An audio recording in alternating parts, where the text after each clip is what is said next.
Assalamualaikum warahmatullahi wabarakatuh. Perkenalkan, saya Rahmayanti Intansari dari Program Studi Bimbingan Konseling Universitas Nusa Cendana Kupang. Saya akan menjelaskan tentang prinsip-prinsip dan etika dalam konseling. Yang pertama, prinsip-prinsip konseling. Prinsip-prinsip konseling merupakan pedoman atau acuan yang digunakan dalam melaksanakan konseling.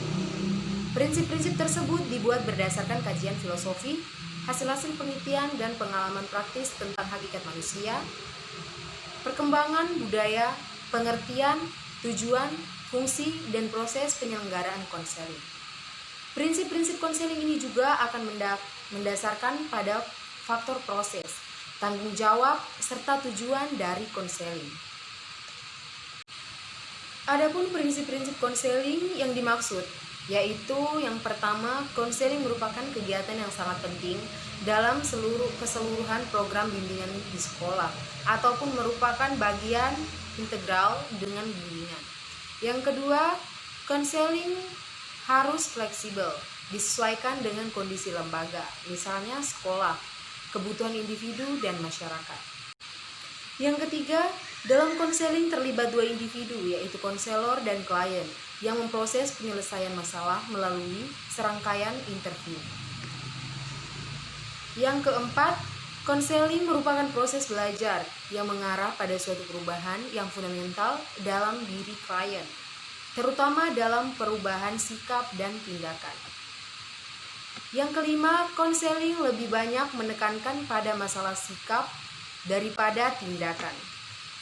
Yang keenam, konseling langsung pada situasi, pertemuan, dan jalinan hubungan yang khas. Yang ketujuh, konseling lebih menekankan pada penghayatan emosional daripada intelektual. Yang kedelapan, konseling sebagai kegiatan profesional dilaksanakan oleh orang-orang yang telah memiliki persyaratan personal profesional baik dalam pengetahuan maupun kepribadian.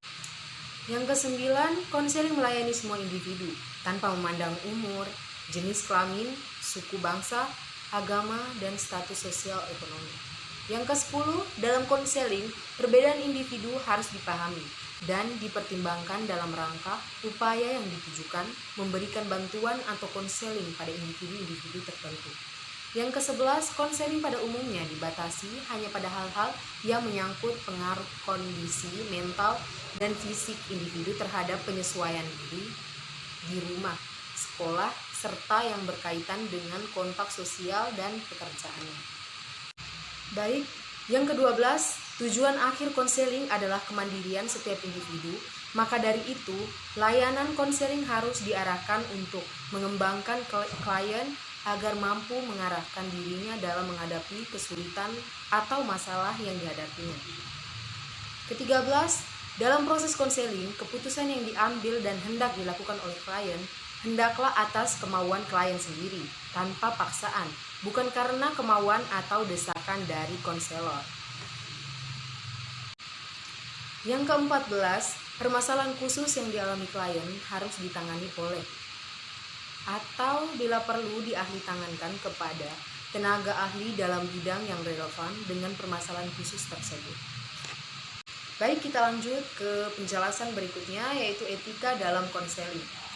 Konseling merupakan proses bantuan yang sifatnya profesional.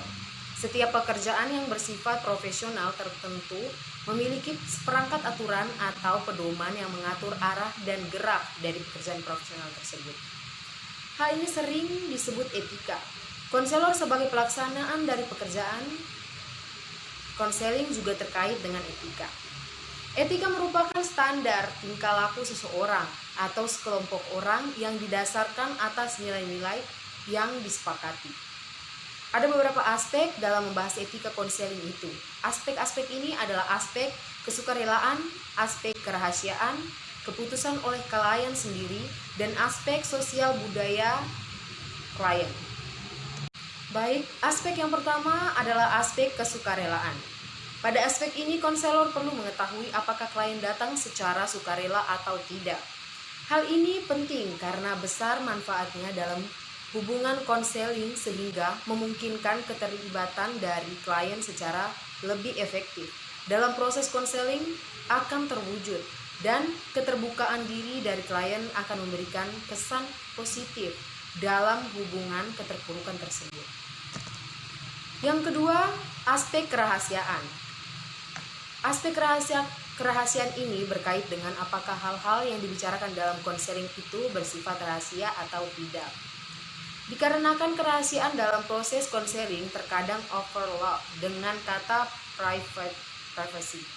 Privacy mempunyai sifat sesuatu yang pribadi dan tidak perlu diketahui oleh atau dikemukakan kepada orang lain. Yang ketiga, aspek keputusan oleh klien sendiri. Membuat keputusan tertentu penting artinya bagi klien. Oleh karena itu, klien harus membuat keputusan yang lebih tepat untuk dirinya dan masa depannya. Yang keempat, aspek sosial budaya. Dalam hubungan konseling, konselor dituntut sadar akan aspek-aspek sosial dan budaya dan nilai-nilai pihak klien. Klien mungkin memiliki pengalaman-pengalaman sosial dan budaya yang sangat berlainan dengan konselor. Dengan kata lain, konselor hendaknya mempelajari karakteristik budaya, nilai-nilai, dan kebiasaan klien mereka. Hal ini sangat penting oleh karena dapat dinyatakan bahwa layanan konseling tanpa pemahaman budaya dan nilai-nilai di tempat konselor bekerja, maka konselor belum memenuhi apa yang disebut dengan profesi konselor. Baik, sampai di sini saja penjelasan saya tentang prinsip-prinsip dan etika dalam konseling. Kurang dan lebihnya saya mohon maaf. Wassalamualaikum warahmatullahi wabarakatuh.